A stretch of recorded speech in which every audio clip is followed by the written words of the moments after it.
If you think a certain group has certain privileges because of who they are, you should always ask yourself, how can I get those privileges working for me? This applies to you, black people who think white people have privilege, men who think women have privilege, women who think men have privilege. Any of you part of any group and you think there's another group that has a privilege that you don't have, the question you should ask yourself is not, how do I complain about their privilege? That's the wrong question.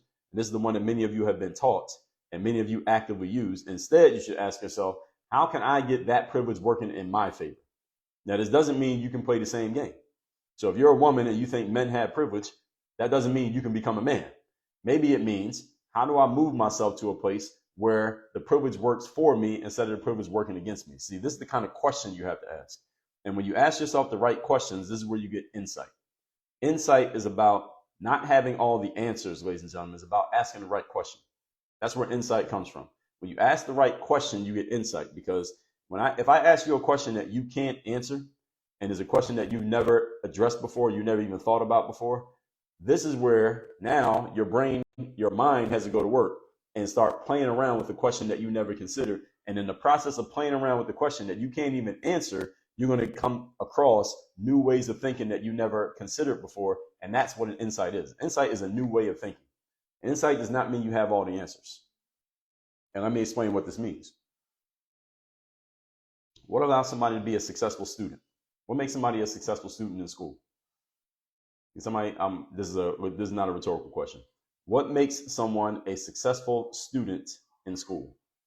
Can somebody just answer that question? To be a successful student, what do you have to do?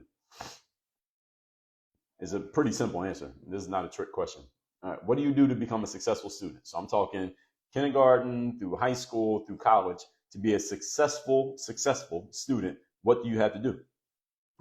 So someone said commitment and hard work, following directions, discipline and study, works hard, puts in the hours, or y'all are paying attention, or y'all are intellectualizing the answer a little bit too much. So let me give you the simple answer. All right, the simple answer to be successful in school is that you have to pass the exams. That's it.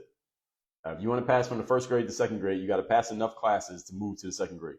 You want to graduate from high school, you got to pass enough classes to graduate, and you got to do good on the standardized test. You want to get a college degree, you got to pass all the classes so that you get 125 credits, and now you get a degree. The point is, the reason I'm bringing that up is that in order to be successful in school, in the academic system, and climb the ladder, you have to have all the answers. You get it?